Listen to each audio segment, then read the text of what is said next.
Y do we need MKS as a PM of India? ரெண்டு விஷயம், ரொம்பலாம் போட்டு குழப்பிக்க வேண்டியதில்லை. ஒன்று, இந்தியா நல்லா இருக்கணும்.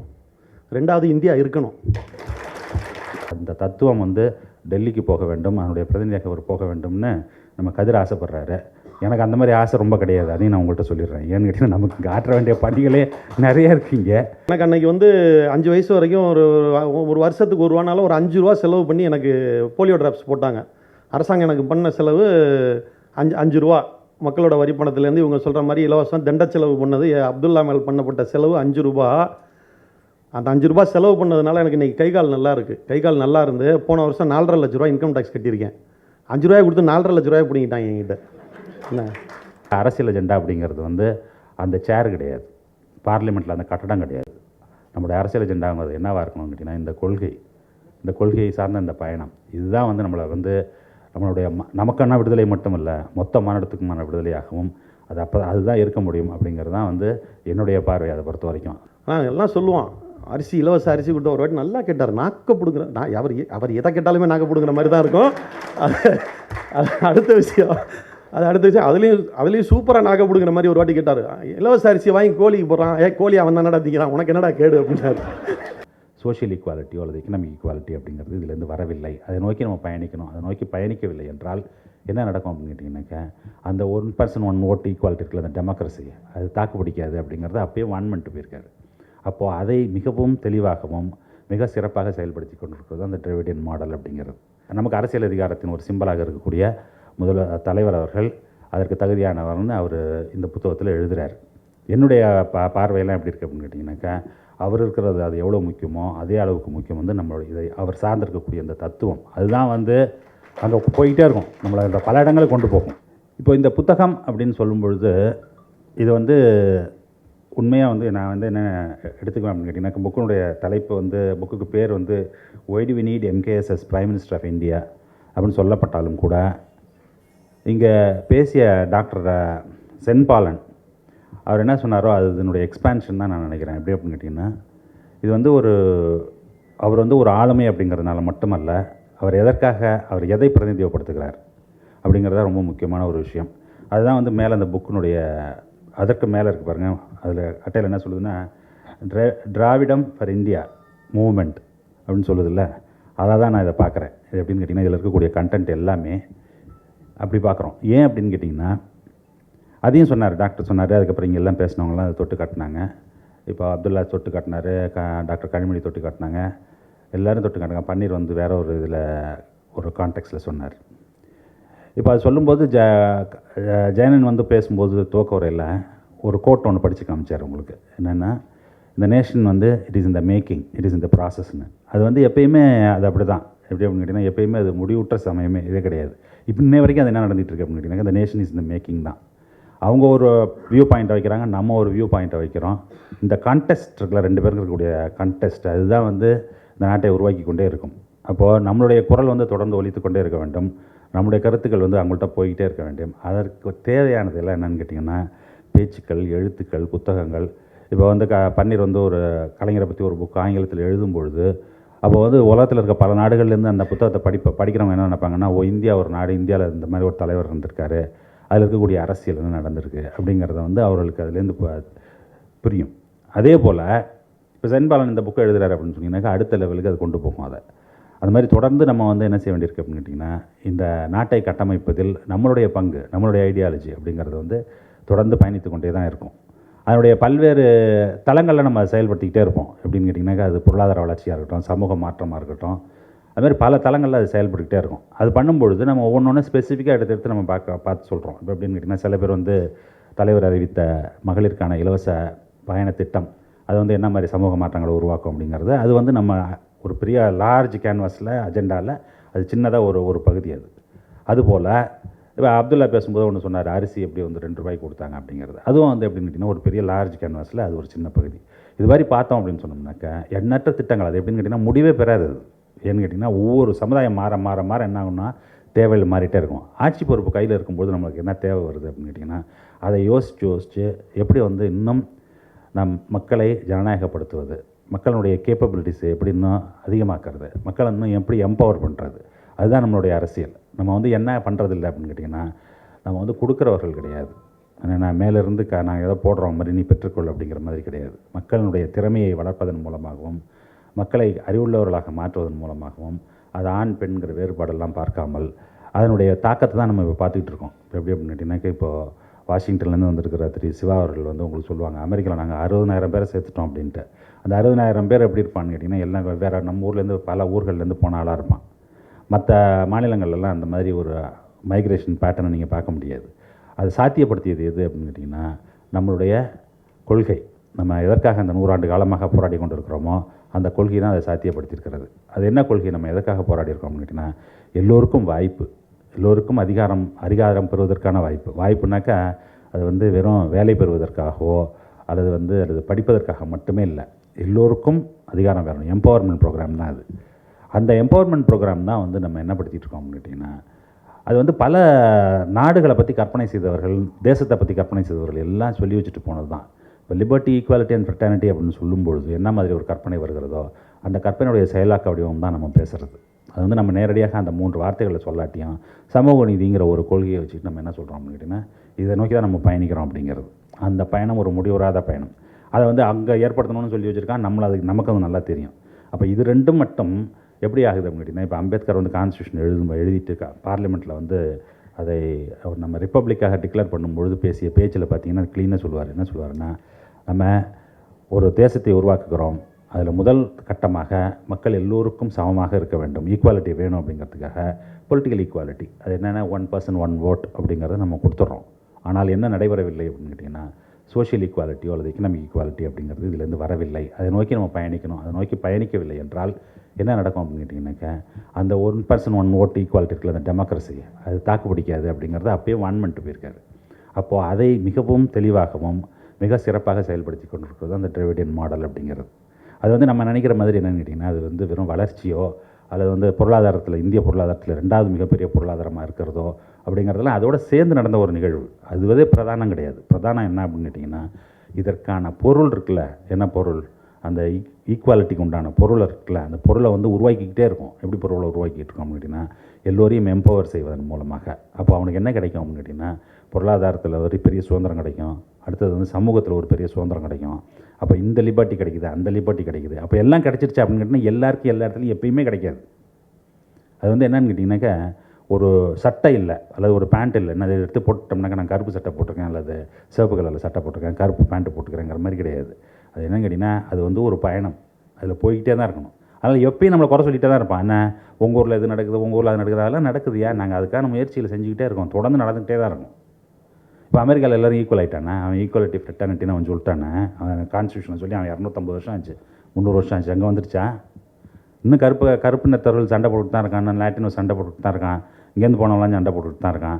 அது வந்து முற்று பெறாத பயணம். ஆனால் அவனுக்கு வந்து என்ன இருக்குது அப்படின்னு கேட்டிங்கனாக்கா, ஒரு கொள்கையாக இருக்குது. அது ஒரு டிக்ளேர் பண்ணி அதை நோக்கி பயணிச்சுக்கிட்டே இருக்கான். அது பயணிக்கும்போது ஏன் அந்த பயணம் தேவைப்படுது அப்படின்னு கேட்டிங்கன்னா, எப்படி நேஷன் இந்த மேக்கிங் அப்படின்னு சொல்கிறோமோ, எப்படி ஒரு நாடு தேசம் உருவாகி கொண்டே இருக்கிறதோ, அதுபோல் மனிதனுடைய இயல்பு எப்படி அப்படின்னு கேட்டிங்கனாக்கா, ஒருத்தன் ஆக்கிரமிக்கிறது தான் அவனுடைய இயல்பு, ஒருத்தன் சுரண்டுறது தான் அவனுடைய இயல்பு, ஒருத்தன் அடித்து திங்கிறது தான் அவனுடைய இயல்பு.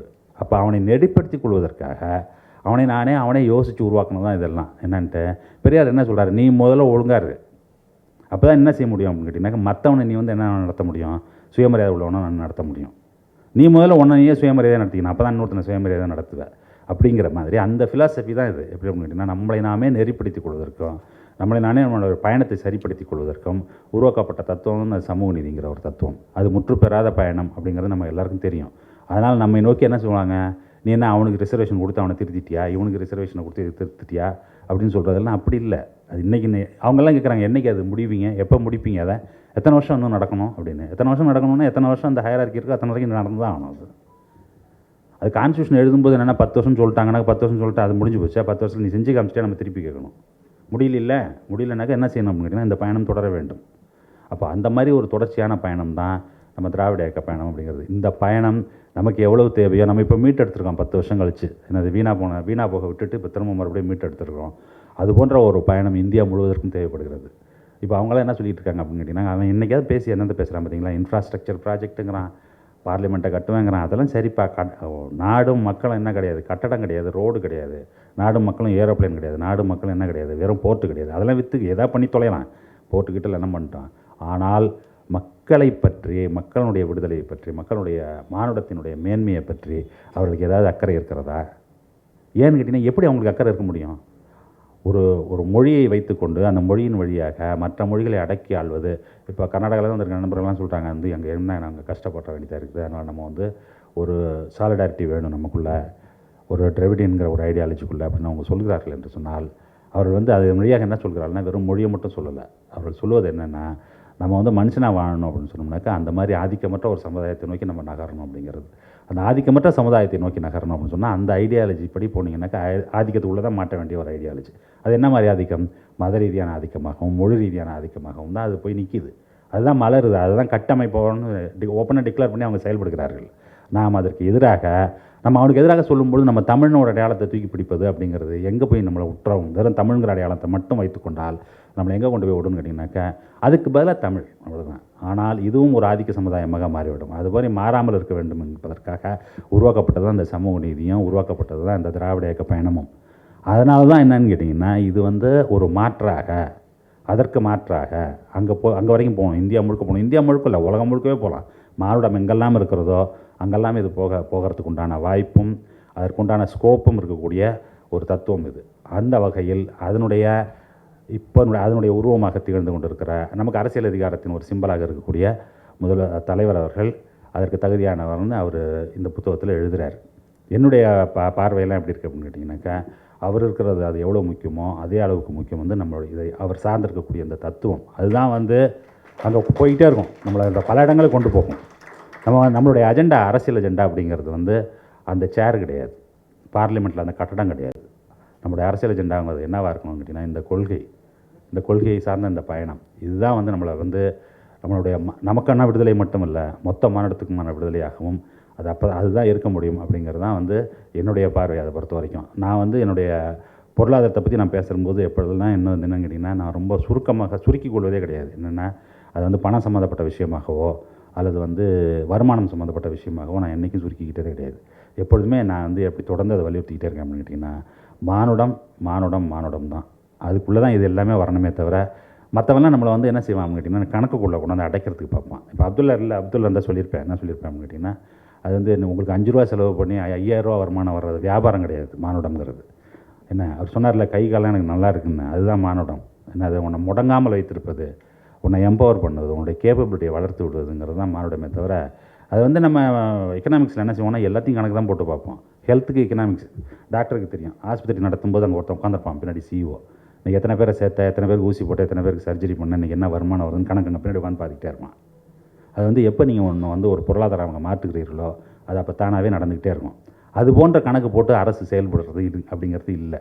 அதுமாதிரி செயல்பட்டால் எப்படி இருக்கணும் அப்படின்னு கேட்டிங்கன்னாக்கா எல்லாத்தையுமே வியாபாரமாக மாற்றணும். இப்போ அதுதான் அவங்க பண்ணிகிட்டு இருக்காங்க. இப்போ ஜல்ஜீவன் ஒரு மிஷன் கொண்டு வர்றான். ஜல்ஜீவன் கொடுக்கும்போது நான் அப்பயே சொன்னேன், ரிவ்யூ மீட்டிங்கில் சொன்னேன், என்ன சொன்னேன், என்ன அது நீங்கள் வந்து இப்போ எல்லாம் வீடெல்லாம் தேடி கொண்டு போய் பைப் கனெக்ஷன் கொடுக்குறீங்க, நாளைக்கு எல்லா பைப்பையும் விற்றுருவான் அவன் அப்படின்னு நான் சொல்லி அடுத்த நாள் அங்கேருந்து வருது அட்வர்டைஸ்மெண்ட். என்னன்னு கேட்டிங்கனாக்கா, டெண்டர் போட்டிருக்கான். எதுக்கு? ஒரு ஸ்டேட்டில் ஒரு போர்ஷனை ஃபுல்லாக ப்ரைவேட்டைஸ் பண்ணுறான். எதை? தண்ணி கொடுக்குறத, குடிக்கிற தண்ணி கொடுக்குறத. அது எல்லாத்தையும் அப்படி தான் ஒன்று எப்படின்னு கேட்டிங்கன்னா, முதல்ல ரோடு போட்டால் எல்லாத்தையும் என்ன பண்ணிட்டானுங்க, அதை வந்து ஒரு கமாடிட்டியாக மாற்றுறது. அது மாதிரி எல்லாத்தையும் மாற்றுறாங்க. இப்போது ஏர்போர்ட்டில் வந்து இப்போ எப்படி இருக்குது அப்படின்னு கேட்டிங்கனாக்கா, ப்ரைவேட்டைஸ் பண்ணுறது அப்படின்னு சொன்னால் இப்போ அவன் சொல்கிறது தான் ரேட் உங்களுக்கு. இப்போ இவர் சிவா கேட்டிங்கன்னா சொல்லுவார், என்னென்னா யூஎஸில் வந்து டோல் ரோடு வந்துன்னா பக்கத்தில் வந்து டோல் கட்டாத ரோடு இருக்கும். நம்ம ஊரில் மட்டும் அது கிடையவே கிடையாது. உங்களுக்கு அந்த ஆப்ஷனே கிடையாது. ரைட்டா? நீங்கள் ரோட்டில் இறங்குனீங்கனாலே டோலில் தான் போயாகணும். அதுக்கு ரெண்டு, இப்போ வாஷிங்டனில் ஒரு ஊரில் போனீங்கன்னாக்கா டோலில் போடுற ரோட்டில் போனீங்கன்னாலும் சாதாரண ரோட்டில் போகிறதுக்கு எவ்வளோ வித்தியாசம் இருக்கும்? இந்த 1/4 மணி நேரம் இருக்குமா? அவ்வளோதான் ட்ராவல் டைம் வித்தியாசம் இருக்கும். அது வந்து ஸ்டேட் ஹைவேலே இருக்கும். அந்த மாதிரி இன்டர்ஸ்டேட் ஹைவேலே அப்படி தான் வச்சுருப்பான். ஆனால் இங்கே அப்படிலாம் கிடையாது. அப்போ இவர்கள் என்ன செய்கிறார்கள்னா, அந்த மாடல் எடுக்கும்போது அதில் இருக்கிற ஜனநாயக கூடுகளை கூட எடுத்துக்கிறது இல்லை. அது எடுக்கும்போது எப்படி எடுக்கிறதுன்னு கேட்டிங்கன்னா, கொள்ளையடிப்பதற்கு என்னெல்லாம் வசதியாக இருக்கோ, வாய்ப்பாக இருக்கோ, அதுக்கு தகுந்த மாதிரி அது எல்லாத்தையும் உருட்டி பெரட்டி அதுக்கு தகுந்த மாதிரி வச்சுக்கிறது. எல்லாமே அப்படி தான் வச்சுருக்கானுங்க. அது ஆனால் பேர் மட்டும் அதே பேர் வச்சுக்குவான். என்னென்னா மார்க்கெட் தான் பேர் வச்சுக்குவான். ஆனால் அங்கே இருக்கிற ரெகுலேட்டர் மாதிரி இங்கே ஒரு ரெகுலேட்டரே கிடையாது. அது மாதிரி அன்ரெகுலேட்டட் மார்க்கெட்டை வச்சுக்கிட்டு அந்த மாடல் தான் சிறந்த மாடல்னு சொல்லிக்கிட்டு 2 பேர் இப்போ வளர்கிறத வந்து இந்தியாவுடைய வளர்ச்சியாக காட்டிக்கிட்டு, என்ன இந்தியா வந்து ஒளிர்க்கிறதுன்னு சொல்லிக்கிட்டு இப்படி காலத்தை அவர்கள் ஓட்டிக்கொண்டு வெறும் படமாக காட்டி கொண்டு இருக்கிறார்கள். நாம் வந்து அதுக்கு உண்டான ஆட்கள் அல்ல. நம்ம எதற்குண்டான ஆட்கள் அப்படின்னு கேட்டிங்கன்னா, மானுடம் சிறப்பதற்கும் மானுடம் விடுதலை பெறுவதற்கும் அந்த தொடர் போராட்டத்திற்கு உண்டான ஆட்கள் நம்ம. அந்த தத்துவம் வந்து டெல்லிக்கு போக வேண்டும், அதனுடைய பிரதிநிதியாக அவர் போக வேண்டும்னு நம்ம கதிர் ஆசைப்படுறாரு. எனக்கு அந்த மாதிரி ஆசை ரொம்ப கிடையாது, அதையும் நான் உங்கள்கிட்ட சொல்லிடுறேன். ஏன்னு கேட்டிங்கன்னா, நமக்கு இங்கே ஆற்ற வேண்டிய பணிகளே நிறைய இருக்குங்க. அதனால் அது வந்து நம்ம இவர் மாதிரி ஆதித்யாவும் மாதிரி ஆட்கள் வந்து நம்ம தலைவரை அழைத்து கொண்டு போனால் நான் ரொம்ப வருத்தப்படுவேன் மட்டும் சொல்லிக்கிட்டு விடைபெறுகிறேன். நன்றி, வணக்கம். இவரெல்லாம் கட்சித் தலைவர் ஆக முடியுமா? ஆயாச்சு. இவரெல்லாம் கண்டிப்பாக முதலமைச்சர் ஆகவே முடியாதுங்க, ஜாதகம் சரியில்லை, ஆயாச்சு. அடுத்து இப்போ நான் மேடம் கனிமொழி இவங்கெல்லாம் டெல்லிக்கு எம்பியாக போயிருக்கோன்னா எம்பியாக போகல. இப்போ யாராவது வீட்டுக்கு பெரியவங்க வராங்கன்னா வாசலில் போய் நின்று வரவேற்பு போகல. அது மாதிரி எங்கள் பிஎம் வரவேற்கிறதுக்காக நாங்கள் முன்னாடி போயிருக்கோம்.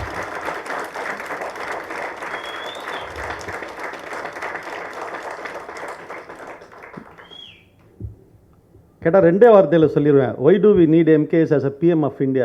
ரெண்டு விஷயம், ரொம்பலாம் போட்டு குழப்பிக்க வேண்டியதில்லை. ஒன்று, இந்தியா நல்லா இருக்கணும். ரெண்டாவது, இந்தியா இருக்கணும்.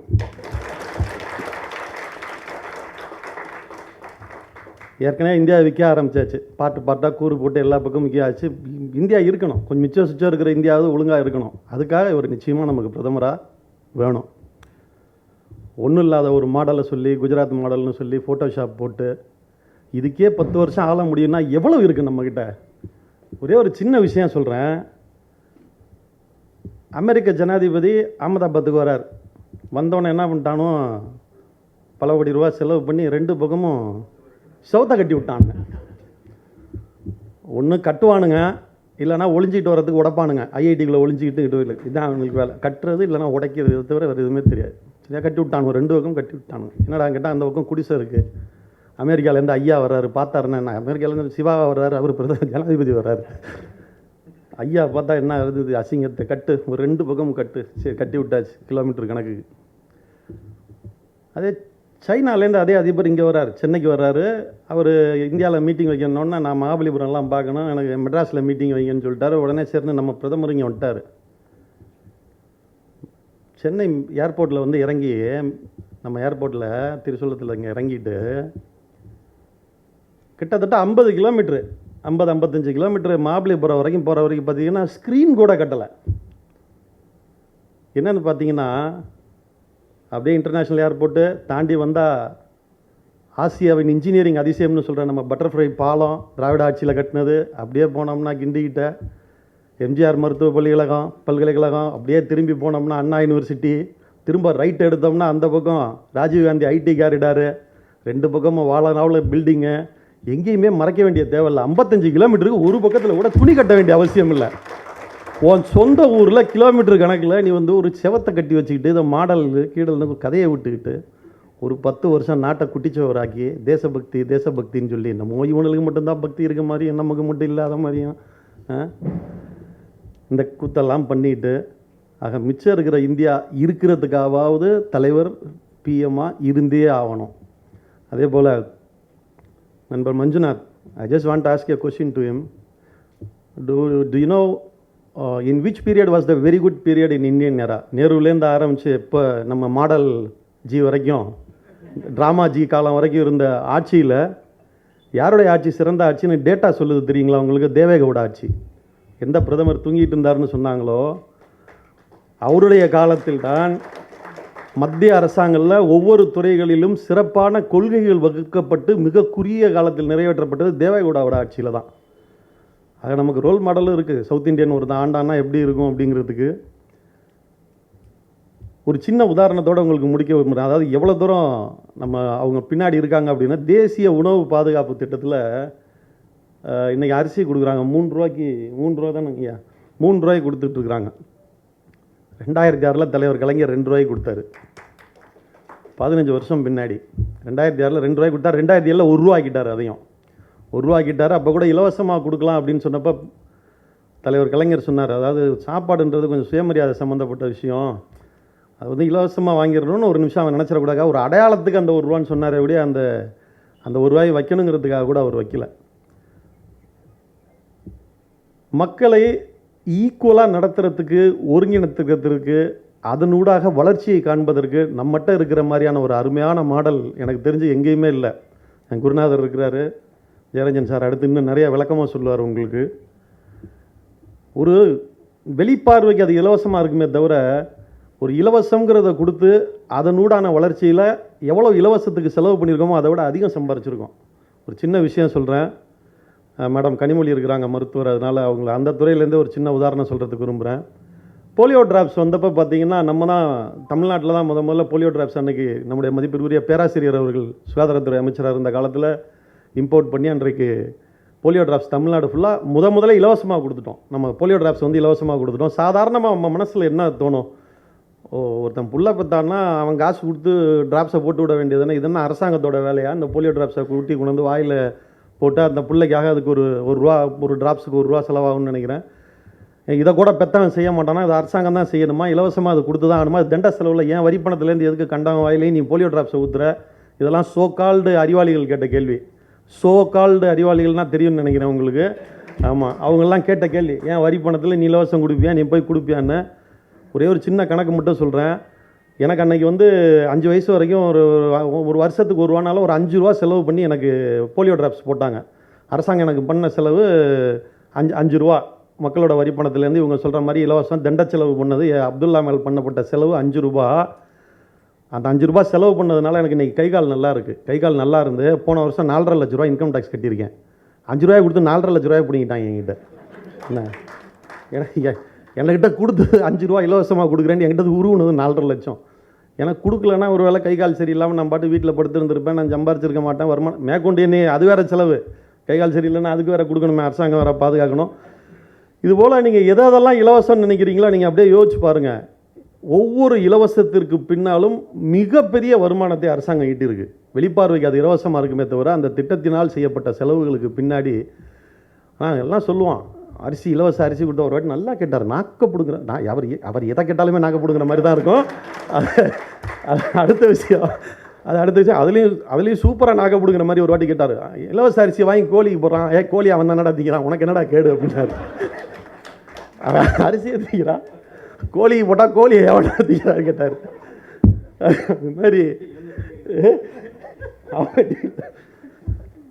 அது மாதிரி ஒரு அருமையான மாடல், இந்த நாட்டை காப்பாற்றுற மாடல், இந்த நாட்டை வளர்ச்சி பணிகளுக்கு கொண்டு போகக்கூடிய மாடல் நமக்கு இருக்குது. இந்த மாடலின் அடையாளமாக இன்றைக்கு நம்முடைய முதல்வர் இருக்கிறார். முடியாதுன்னு சொன்னதெல்லாம் சாதித்து காட்டிய முதல்வர் இருக்கிறார். நான் ஏற்கனவே சொன்ன மாதிரி அவரை வரவேற்பதற்காக நானும் மேடம் கனிமொழி அவர்களும் காத்திருக்கிறோம். விரைவில் அந்த நாள் வரும் என்று நம்பிக்கையோடு உங்களிடமிருந்து விடைபெறுகின்றேன். நன்றி, வணக்கம். திராவிடத்தை இந்திய அளவில் திராவிட சித்தாந்தத்தை எடுத்துகிட்டு போகக்கூடிய ஒரு தேவை, கட்டாய சூழல் வந்திருக்குது. இதை ஒரு இனமாவோ ஒரு இனக்குழுவாவோ ஒரு மொழி அப்படின்ற அளவில் சுருக்கக்கூடிய நிலையை தாண்டி கடந்து ஒரு மனிதநேயம், சமூக நீதி, சமத்துவம் அப்படின்ற எல்லாத்தையும் பேசக்கூடிய ஒரு பேசு பொருளாக திராவிட சித்தாந்தம் மாறி இருக்கு. அதனுடைய முகமாக தலைவர் MKS இன்னைக்கு இருக்கிறாரு. வேற யாரையும் நம்மளால சொல்லவே முடியாது. திராவிட சித்தாந்தத்தின் இன்றைய முகமாக தலைவர் MKS இன்னைக்கு இருக்கிறாரு. ஸோ இந்திய அளவில் தலைவர் MKS இந்திய அளவில் கொண்டு போகிறதும் திராவிட சித்தாந்தத்தை இந்திய அளவில் கொண்டு போகிறதும் ரெண்டுமே வேறு வேறு கிடையாது, ரெண்டுமே ஒன்று. அதை செய்யக்கூடிய பணி தமிழ்நாட்டை சேர்ந்த இளைஞர்களுக்கு இன்னைக்கு நிலைமையில் மிக முக்கியமாக இருக்குது. நன்றி, அனைவருக்கும் நன்றி. நம்முடைய முதல்வர் அவர்கள் இந்த தேர்தலில் வெற்றி பெறுவதற்கு முன்பாகவே எழுதப்பட்ட புத்தகம் என்பதை இந்த அரங்கத்தில் பதிவு செஞ்சாங்க. நிச்சயம் நல்ல கருத்துக்களை சொல்லியிருக்கிறாங்க. அதாவது ஒரு நல்ல விஷயம் அப்படின்றது பார்த்திங்கன்னா அது தன்னால் நடக்கும், கூடி வரும் அப்படின்னு சொல்லுவாங்க. சில விஷயங்களை மக்களிடத்திலே திரும்ப திரும்ப சொல்லி அதை கொண்டு போய் சேர்க்க வேண்டியது நம்முடைய வேலை. பேசி பேசியே மக்களை திரட்டி ஆட்சிக்கு வந்தது திராவிட முன்னேற்றக் கழகம். அந்த வகையில் இந்த மாதிரி விஷயங்களை கொண்டு போய் சேர்க்கணும். கண்டிப்பாக சேர்ப்போம். வாய்ப்புக்கு நன்றி, வணக்கம். I'm a North Indian by birth, but a South Indian first by luck and then by choice. I got my first break in Telugu films, and till now I have done more than 30 films as the main lead in Telugu. So this was and it's really very I feel very honored to be here, because this is a philosophy The Dravidian movement, as far as I see, I might be wrong, sir. Forgive me if I'm wrong.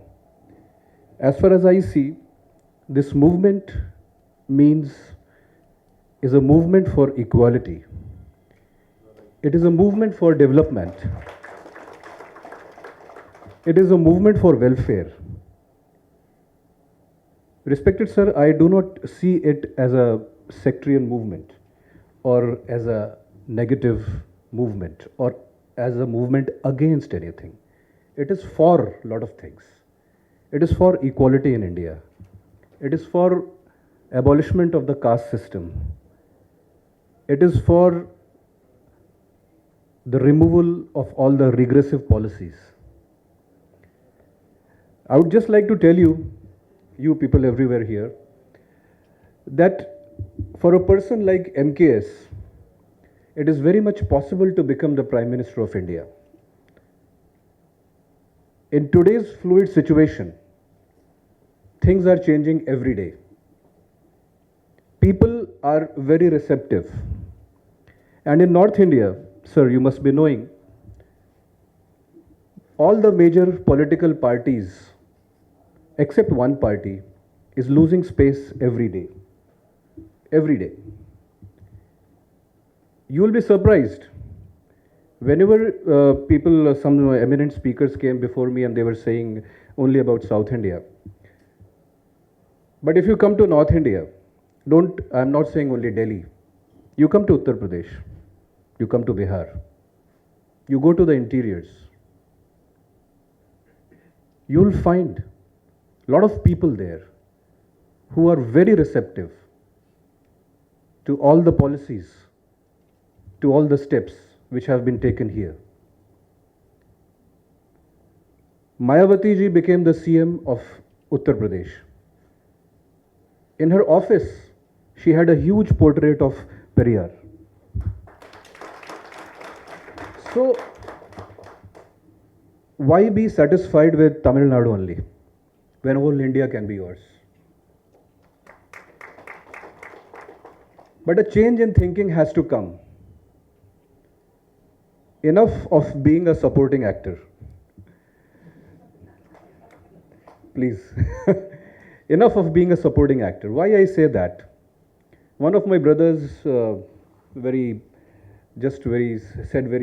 nicely that if a fake Gujarat model can work, why not a real DMK model? Why not a real Tamil Nadu model? Believe me, people are very receptive. People are looking for genuinity. And it is very much obvious from the We Dravidians page, as Sukumar Kadir must have told you, that so much of response he gets from North India. But the thing is to get out, to go out, to seek people, to build bases. Again, I'm coming to a party like Bahujan Samajwadi Party. BSP party had MLAs in almost all of the assemblies in India. It is high time that a party like DMK, such a well-organized, such a well-heeled and well-polished party, should have MLAs in all the assemblies of India. And it is very much possible. It is very much possible. A little bit of concentration is required, a little bit of effort is required, and you will be surprised at the results. Believe me, I'm not saying this against anyone, but when Mr. Amit Shah came to Uttar Pradesh, people said, I'm admiring him, what can a Gujarati do in Uttar Pradesh? They said that. But he had intelligence, he had guile, and he had other things too. And for a state which was supposed to be swaying only between two parties, he swayed towards a third party. It is because there is a lot of fluidity in the north right now. People are confused. They need someone to guide them correctly. They need models. So I think MKS can be a role model. And I hope that he has a very effective tenure, and I'm already seeing his policies and everything, which is very nice here. And also one more thing which I would like to reiterate here is I read somewhere, again I might be wrong, that there was a 3-language formula which was proposed by Annadurai ji. And I think not in North India, not okay. So like the third language, sir, you'll all have to pick up, and you'll all have to insist that at least in North India there should be a third language for people to learn, and a third Dravidian language should be there in every school and in every college in North India. It should be made compulsory. So many of the North Indian people and the North Indian boys are coming to Tamil Nadu, to Hyderabad, to Karnataka. All of the jobs and all of the employment is coming here. So these things, I think the higher people in DMK should take up, and if they expand their vision and if they put in a little bit of effort, people like me are ready with all our capacities to install this vision and to make the title of this book a reality. Thank you so much.